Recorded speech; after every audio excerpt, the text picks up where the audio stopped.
السلام علیکم ورحمۃ اللہ وبرکاتہ۔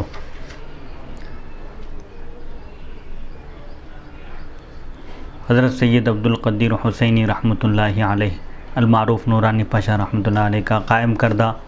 باب العلم انواری ایجوکیشنل سوسائٹی اور جامعہ انواریہ کے زیر اہتمام قرآن مجید کی تفسیر اور حدیث شریف اور علوم اسلامی کی معتبر اور مستند بڑی کتابوں کی ویڈیو ریکارڈنگ کا سلسلہ جاری و ساری ہے الحمدللہ۔ اسی کی ایک سنہری کڑی بخاری شریف کی شرح کا درس بھی ہے جو سلسلہ وار جاری و ساری ہے۔ آج کا عنوان ہے کتاب فضل الصلاۃ فی مسجد مکہ والمدینہ، یعنی مکہ شریف اور مدینہ منورہ میں نماز پڑھنے کی فضیلت کا بیان۔ یہ ایک نیا بیان ہے بضمن عرس شریف حضرت 19 سالہ عرس شریف حضرت سید محمد عبدالقدیر حسینی بخاری چشتی المعروف نورانی پاشا رحمۃ اللہ علیہ۔ آج کی اس نشست کا ہم آغاز کرتے ہیں۔ بسم اللہ الرحمن الرحیم۔ کتاب فضل الصلاۃ فی مسجد مکہ والمدینہ، مکہ شریف اور مدینہ منورہ کی مسجد میں نماز پڑھنے کی فضیلت کا بیان۔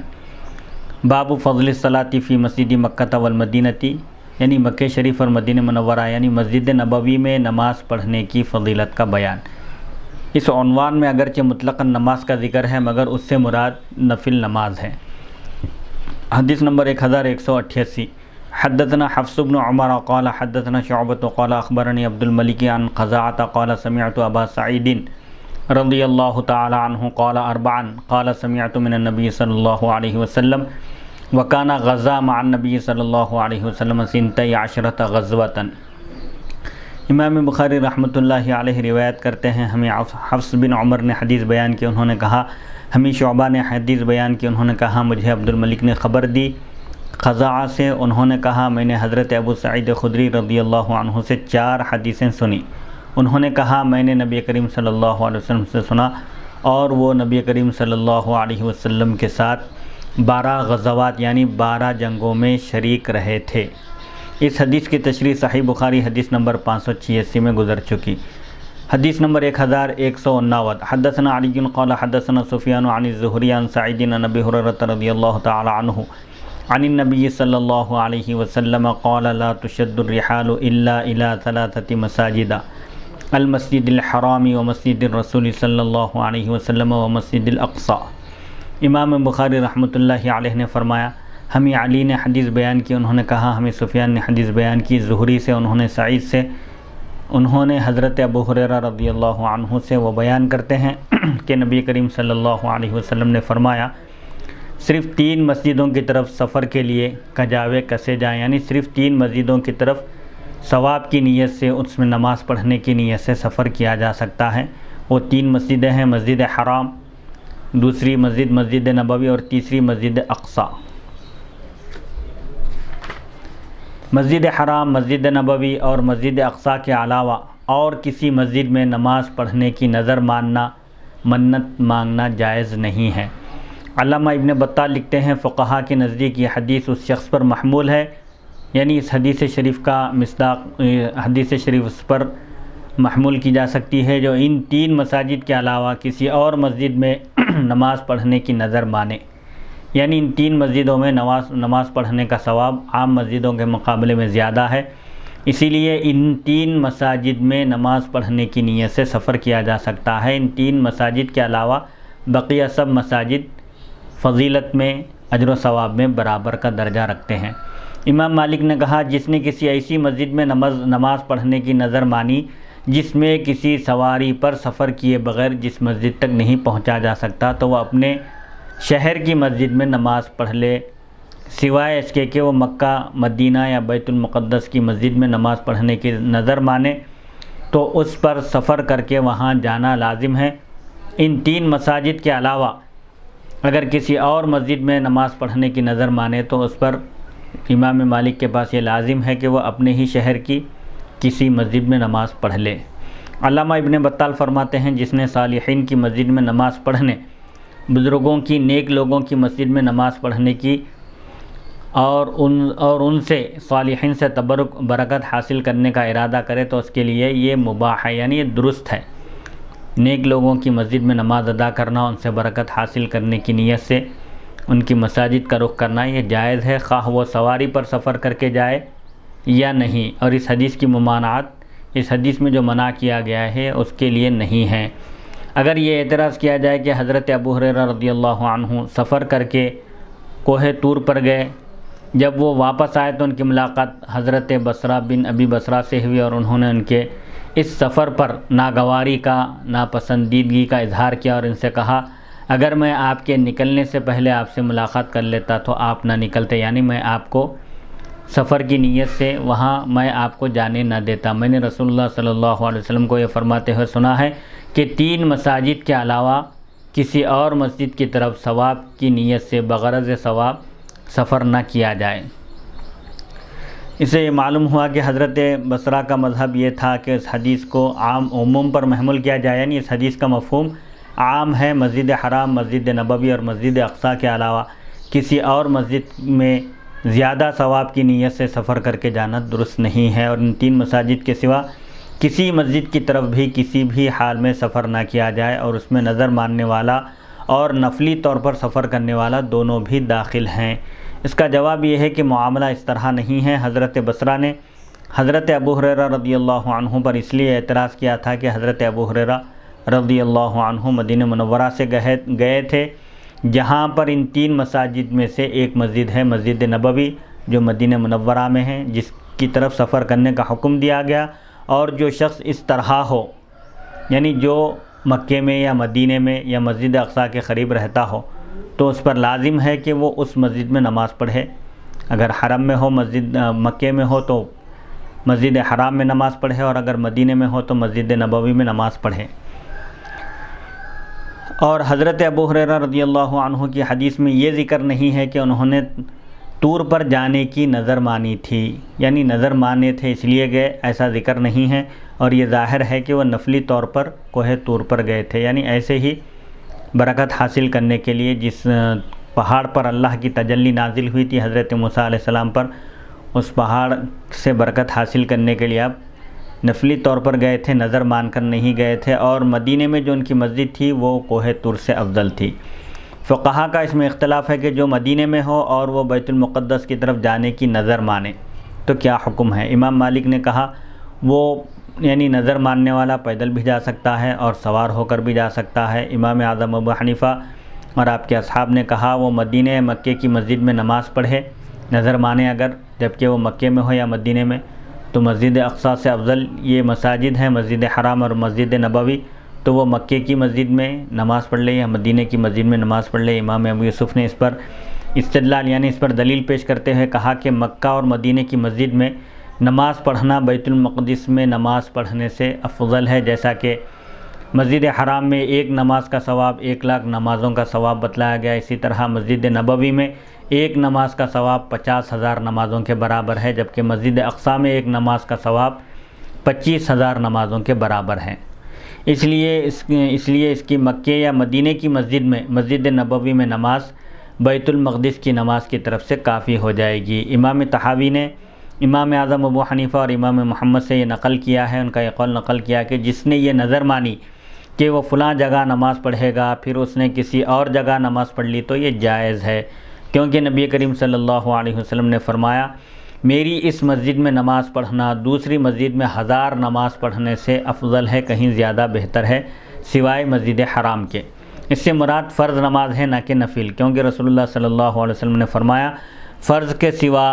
مرد کی بہترین نماز اس کے گھر میں ہوتی ہے۔ فرض نماز مسجد میں ادا کی جائے، باجماعت ادا کی جائے۔ فرض کے علاوہ جو بہتر نماز ہے، جیسا کہ اس سے پہلے بھی گزر چکا کہ گھروں کو قبرستان نہ بناؤ، نماز کا کچھ حصہ گھر میں بھی مقرر کرو، یعنی نوافل اور سنتوں کا اہتمام گھر میں کرو۔ مسجد حرام اور مسجد نبوی میں کون سی مسجد زیادہ افضل ہے؟ رسول اللہ صلی اللہ علیہ وسلم نے فرمایا میری اس مسجد میں نماز پڑھنا دوسری مسجد میں 1000 نماز پڑھنے سے کہیں زیادہ بہتر ہے، سوائے مسجد حرام کے۔ تو فقہا کا اس میں اختلاف ہے کہ مکے میں نماز پڑھنا مدینے سے افضل ہے یا مدینے میں نماز پڑھنا مکے سے افضل ہے۔ فقہا کی ایک جماعت کا یہ مسلک ہے، مذہب ہے کہ مدینہ مکے سے افضل ہے۔ حضرت عمر بن خطاب رضی اللہ عنہ سے یہی مروی ہے، اور یہی امام مالک کا اور اکثر اہل مدینہ کا قول ہے۔ دوسری جماعت فقہا کی دوسری جماعت کا یہ قول ہے کہ مکہ مکرمہ مدینہ منورہ سے افضل ہے۔ یہ علماء اہل مکہ، فقہاء احناف اور امام شافعی کا مسلک مذہب ہے۔ امام شافعی نے کہا کہ روئے زمین کا سب سے افضل ٹکڑا، سب سے افضل حصہ مکہ مکرمہ ہے، حرم شریف ہے، حدود حرم ہے۔ ابن وہب مالکی اور ابن حبیب اندلسی کا بھی یہی مذہب ہے۔ یہ دونوں جماعتیں حضرت ابو ہریرہ رضی اللہ عنہ کی حدیث کو دلیل بنا کر پیش کرتی ہیں۔ علامہ ابن بطال فرماتے ہیں حضرت ابو ہریرہ رضی اللہ عنہ کی حدیث میں کسی فریق کی دلیل نہیں ہے۔ جو مکے کو افضل کہتے ہیں ان کی بھی دلیل نہیں ہے، جو مدینے کو مکے سے افضل کہتے ہیں ان کی بھی دلیل نہیں ہے۔ حضرت ابو ہریرہ رضی اللہ عنہ کی حدیث سے معلوم ہوتا ہے کہ مسجد نبوی میں نماز پڑھنا اس کے سوا باقی مساجد کی 1000 نمازوں سے افضل ہے، سوائے مسجد حرام کے۔ اس میں مسجد حرام کا استثناء کیا گیا، یعنی مسجد حرام کو الگ کیا گیا۔ مسجد حرام میں نماز پڑھنے کی فضیلت مسجد نبوی سے زیادہ ہے، اور یہ ہو سکتا ہے کہ مسجد حرام مسجد نبوی کے مساوی برابر ہو یا اس سے افضل ہو، یا مسجد نبوی مسجد حرام سے افضل ہو۔ جو مسجد نبوی کی نماز کو افضل کہتے ہیں ان کی دلیل یہ ہے کہ حضرت عمر بن خطاب رضی اللہ عنہ فرماتے تھے مسجد حرام کی ایک نماز اس کے ما سوا کی 100 نمازوں سے افضل ہے، یعنی مسجد حرام میں ایک نماز پڑھنا اور عام مساجد میں 100 نماز پڑھنا برابر ہے۔ ابو عبداللہ بن ابی صفرہ نے کہا حضرت عمر رضی اللہ عنہ کا یہ قول نبی کریم صلی اللہ علیہ وسلم کی اس حدیث کی تفسیر ہے۔ میری اس مسجد کی ایک نماز اس کے ما سوا کی 1000 نمازوں سے افضل ہے، سوائے مسجد حرام کے۔ اسی تعویل کی طرح عبداللہ بن نافع مالکی نے حضرت ابو ہریرہ رضی اللہ عنہ کی حدیث میں کی ہے۔ وہ کہتے تھے کہ مسجد نبوی کی ایک نماز باقی تمام مساجد کی 1000 نمازوں سے افضل ہے، سوائے مسجد حرام کے، کیونکہ مسجد نبوی میں نماز پڑھنا مسجد حرام میں نماز پڑھنے سے افضل ہے، مگر اس کی 1000 نمازوں سے افضل نہیں ہے۔ اور جو مسجد حرام کو افضل قرار دیتے ہیں ان کی دلیل یہ ہے کہ حضرت عبداللہ بن زبیر رضی اللہ عنہ بیان کرتے ہیں کہ رسول اللہ صلی اللہ علیہ وسلم نے فرمایا مسجد حرام میں ایک نماز پڑھنا میری اس مسجد میں نماز پڑھنے کی 100 نمازوں سے، یعنی میری اس مسجد میں 100 نمازیں پڑھنے سے افضل ہے۔ بطریق نظر غور و فکر کی جائے تو ان کی دلیل یہ ہے کہ اللہ تعالیٰ نے اپنے بندوں پر زندگی میں ایک بار مسجد حرام کا قصد کرنے یعنی حج کرنے کو فرض قرار دیا ہے۔ عمر میں زندگی میں حج صرف ایک مرتبہ فرض ہے، اور ان پر مسجد نبوی کے قصد کرنے کو، ارادہ کرنے کو فرض قرار نہیں دیا۔ انہوں نے امام مالک کے قول سے بھی دلیل پیش کی کہ جس نے نظر مانی کہ وہ پیدل جا کر مسجد نبوی میں نماز پڑھے گا تو اس پر پیدل جانا لازم نہیں ہے، بلکہ اس پر لازم ہے کہ وہ سوار ہو کر جائے، سواری میں جائے، اور جس نے مکے میں پیدل جانے کی نظر مانے وہ مکے تک پیدل جائے گا اور سوار نہیں ہوگا۔ فرق یہ ہے کہ مدینے کی نظر ماننے والا اگر پیدل جانے کی نظر مانے تو اس کو سواری پر سوار ہو کر جانا چاہیے امام مالک کے پاس، اور اگر مکے کو پیدل جانے کی نظر مانے تو وہ پیدل ہی جائے گا، سوار نہیں ہوگا۔ تو ان کا یہ قول اس بات کی دلیل ہے کہ مکہ افضل ہے، کیونکہ امام مالک نے مکے کی طرف پیدل جانے کو اسی وجہ سے لازم کیا کہ اس کی حرمت اور فضیلت دیگر مقامات کے مقابلے میں بہت زیادہ ہے۔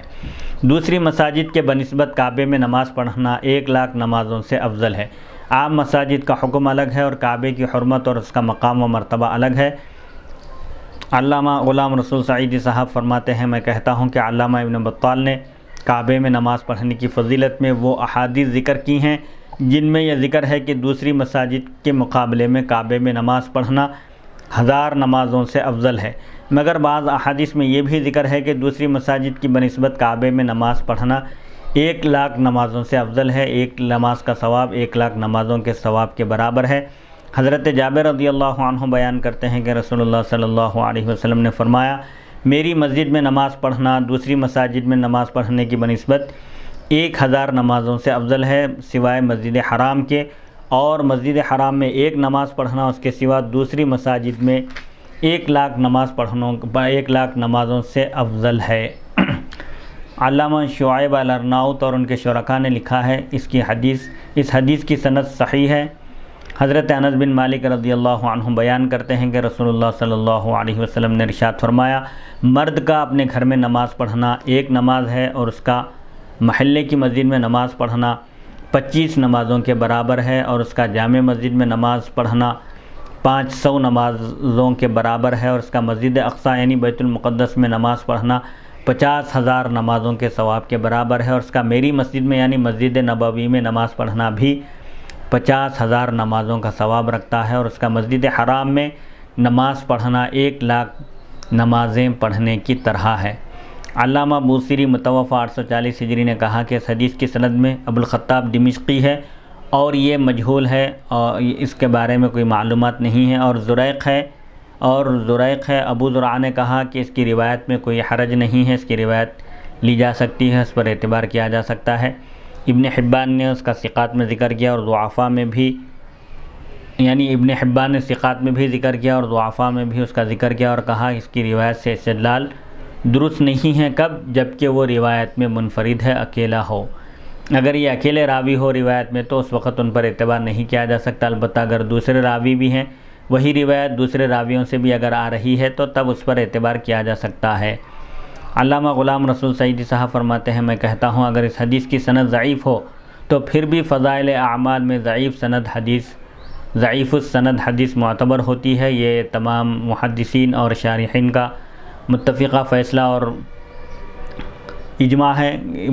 فیصلہ ہے کہ فضائل اعمال میں ضعیف حدیث بھی قابل قبول ہوتی ہے، اس پر عمل کیا جا سکتا ہے، البتہ ضعیف حدیث سے کوئی عقیدہ یا کوئی حکم ثابت نہیں ہو سکتا۔ حضرت